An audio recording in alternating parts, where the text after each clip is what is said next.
Welcome to the Short Council. I'm your host, Trev, and with me, as always, are the PBD All-Stars, starting at my far left, Vanessa, Amanda, and Caleb. This week we're taking a look at the 4th episode of Season 5, the Sons of the Harpy. That's where we'll start. Things are not getting better in Meereen. Daenerys is still just kind of wandering around in the palace in a beautiful dress and how embarrassing to go sing to the peasants. Sing to the people. Or sing me a song. Sing me a song.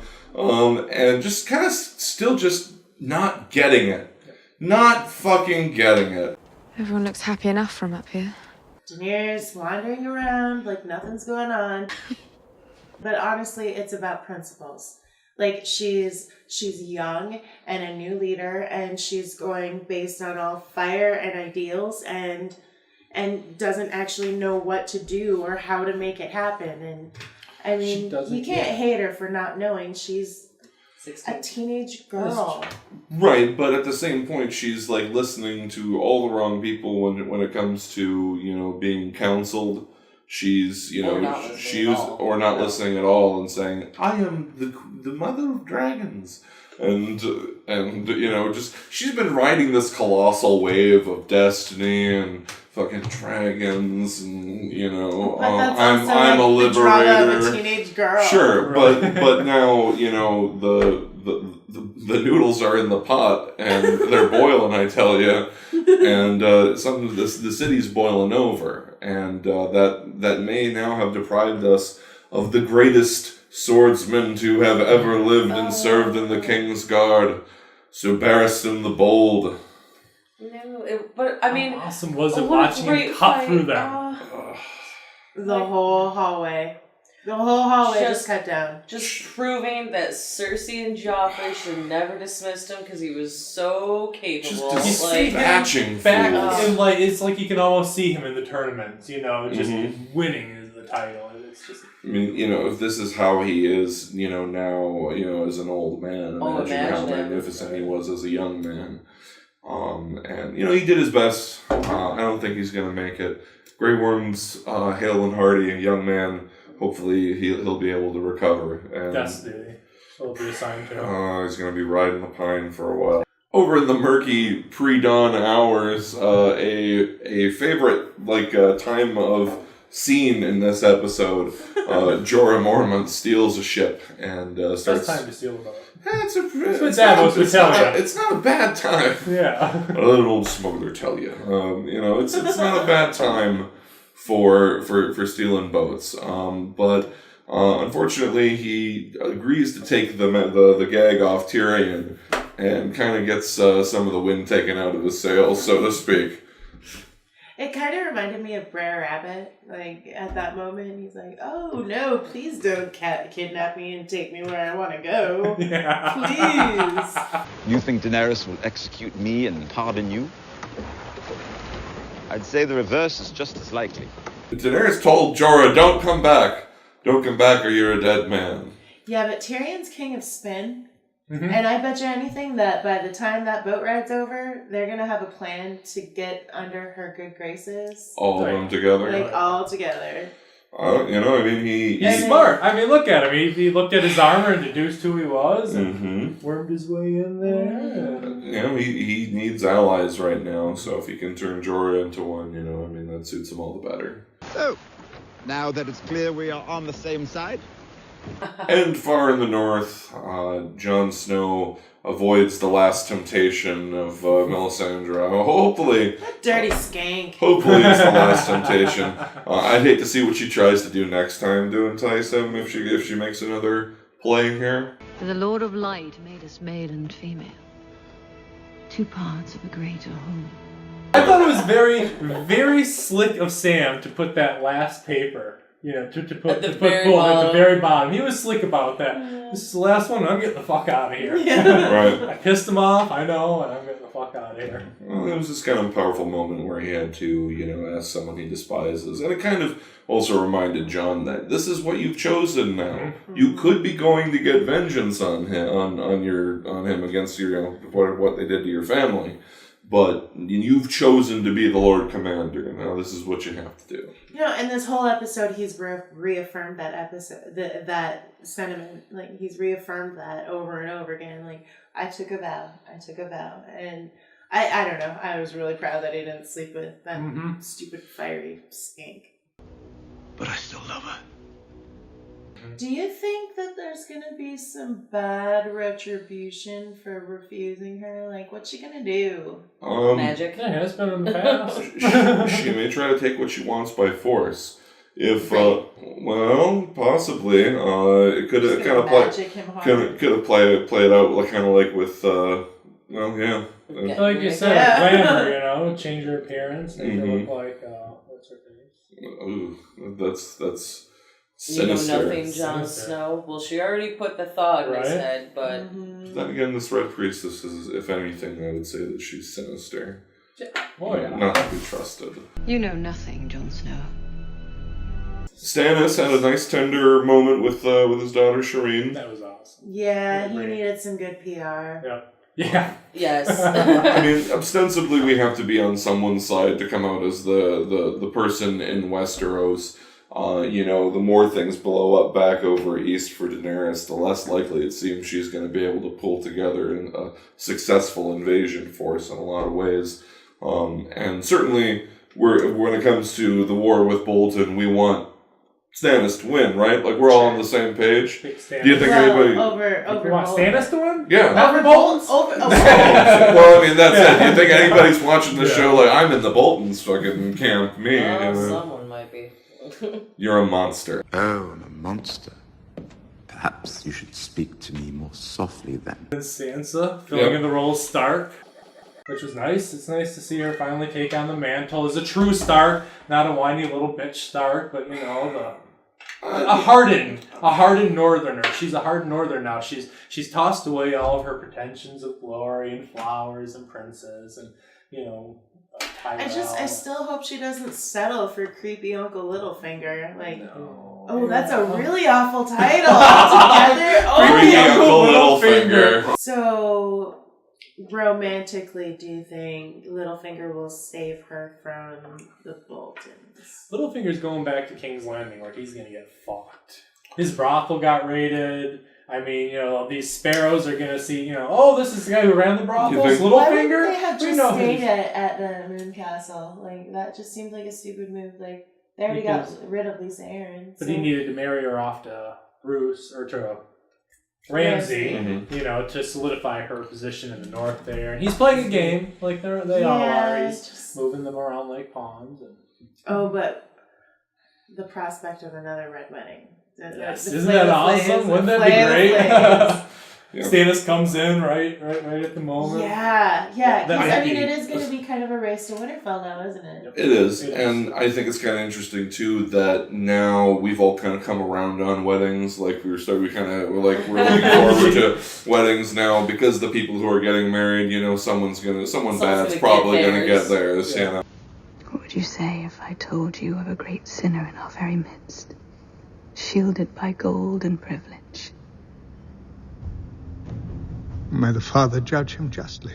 Down south in the King's Landing, Cersei is exactly as dumb as we thought she was last week. She put the High Sparrow in as the High Septon, convinced him that we need to do the Faith Militant, and that's a thing now. Now there's just religious zealot thugs marching around in the streets. It's the best. Idea. They're with their drab clothing and chains, and they're getting the brands of the seven on their forehead. Oh, that was bad. Yeah, that was gross. There's a lot of weird, like everyone who's a part of some weird cult or whatever has some basic iconography that they're all doing now. The thing of the seven, the gold masks for the Sons of the Harpy. It's nice of HBO to color code our bad guys for us. our bad guys, depending on where you're sitting. This is really exploding. Sir Loras has already paid the price. Oh. Marjorie just wants to get the fuck out of here before things explode any worse. And Cersei's just basically braiding her own moral rope that's gonna hang her. Oh, she doesn't even see it. Why is she so dumb? And Tommen solidified it by walking himself all the way the steps to turn around and show that the King's Guard hold no weight against these military zealots. These faith kids.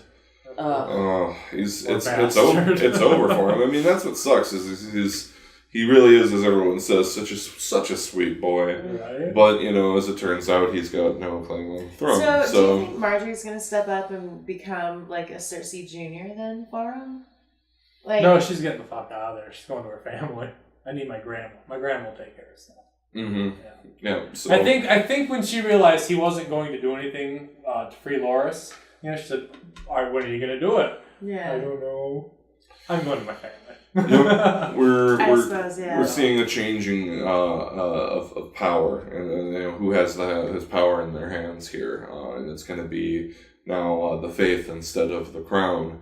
And I'm just astounded by how Cersei seems so pleased with herself by these developments. Well, she keeps talking with the Sparrow and being like, remember who's giving you all these favors? And then he keeps saying, everyone's equal in the eyes of the gods. And then she's like, yes, we all are. Isn't that nice? We're all sinners and you'll take care of them. Remember who helped you? And she just doesn't seem to want to acknowledge the fact that he's talking about her too. Yeah. She's one of the most well-known sinners now in this city, but she thinks she's untouchable. Yeah, she thinks that she's going to be spared this madness because she allowed it to happen, and now she's sending it's gonna spiral out of control. She's sending King's Guards away left and right. Jaime's gone, even though Jaime's not that good at fighting, and Sir Meryn Trant is gone now, protecting Mace Tyrell as he goes to Bravos. Oh, yes. Wow, talk about sending a sheep to the lion's den. Those bankers are going to eat him alive. Poor Mayor of Munchkin Land. By the end of this, he's going to be on the hook for all of the crown's debt. I swear. Hopkill's going bankrupt. And that's probably Cersei's plan here. Let the Tyrells shoulder the debt. I have to assume that she has better plans than that this is just a ploy to get him out of the short council. I mean, no, she fluffed him up like a peacock council before he left, and sent him on his way. We need someone of great importance. Oh my god! And by refusing his initial, we'll help out the crown. It looks like she was too honorable to accept such help. And when the bankers are there, it's kind of like a mafioso sort of atmosphere, I imagine, that once he gets in there, those bankers are going to have some guys cracking knuckles in the background. Do you think he'll survive? Oh, they don't even need cracking knuckles. He's already... Anyone can walk over Mace Tyrell. Yeah. Right. Yeah. Do you think Meryn Trant is there to keep him safe, or there to make sure he doesn't come back? Make sure he doesn't come back. Make sure he's there to shoulder the debt, get the Tyrells in debt for the crown, and then on the way back. Yeah. Throw the house Tyrell into chaos as their lord is missing. Yep. On his trip back from the. Oh yeah. Oh, it was so terrible. There was a storm on the way back, and he fell overboard. Pirates, sure. Shit happens, But hopefully, as frequent PBD All-Star Jeremy pointed out after we watched. Hopefully here, Arya will have an opportunity to scratch Meryn Trant off of her illustrious list. Do you think the House Black and White will let her? I mean, they seem to have a pretty strict code on how, trainees operate. Do you think they'll but let she's her? not exactly being obedient, is she? Nope, she's not. So there might be repercussions. Well, there's certainly going to be some repercussions. Any boy whore with a sword could beat 3 Meryn Trant. Finally, in Dorne, Jaime and Bronn arrive under the murky cover of morning darkness, and promptly murder 4, apparently members of the royal, patrol. Little patrol, yeah. Right? Yeah, they seemed official, right? I mean, it didn't seem like just some dudes hanging out by the beach, Yeah. And it was so cool seeing him finally do something with that golden hand. Right? I still want to see a hook, but I mean, how else is stuck? Stuck. Trying to shake it out of there. It's so perfect. He needs to use what he has at his disposal. Like you said, either put a hook on there, or if he's got to have a hand, just just constantly be swinging it up to grab at people's swords. It's got to be an imbalance. It really, I mean, that would like throw the balance off. See, I mean, it's about as bad as having a lead hand. So I mean, you know that he's being thrown off just from that. If you could get that reworked into like a fist or something, Why that'd is right, a golden Why is he always going out and about like with his hand just like this? Because Cersei wanted to humiliate him. Is it? Do you think? Well, you know, he should really do the backhand with it. You know, the golden backhand. The hook would be more practical. I mean, he did have the slow fighter. He did. Yeah, how great was that? That one should be slow enough. Braun kicked some serious ass there. Yeah, he did. It's a good thing that he chose someone as dangerous as Braun to take with him on the secret mission. But is he dangerous enough to ward off the Sand Snakes? They are bad ladies. They are tough as nails, and they are. He's gonna seduce him. They, You know it. He's gonna charm him. He's they're all some refined Ron ladies and Jamie. Oh yeah, they're some refined ladies. They've spent some time at court, and Braun's been spending some time with some fancy folks. So. Right. He won the over. How hard can it be? Mm-hmm. I'm sure they'll all just swoon for him as soon as they see him. And Jamie had practice on Especially Jamie. Yeah. Brienne. Brienne the beauty. But this is going to have some serious repercussions one way or the other. We have two groups of sort of persona non grata, both trying to get to the same place to take the same person. One of them's going to save him. One of them's going to kill her. It's all pretty high stakes stuff. And no matter what, it seems unless Jamie and Braun get out somehow really clean, Dorne's going to get kind of entangled one way or the other in a conflict with King's Landing. This is starting the war. This is going to start the war. And that's exactly what nobody needs right now, is another interkingdom conflict. They already snuck a Lannister into the kingdom, like, after all this. To steal the Lannister daughter that they're holding hostage. It's just kind of a shame because she's like the most likable Lannister character. Like, really. Well, we haven't even interacted with her yet. So that's why we still like her. This Lannister girl skips about the water gardens, eating our food, breathing our air. But with that, that'll wrap things up here on the Short Council. Join us once again next week as we look at Episode 5, Season 5 of Game of Thrones. Have a good night.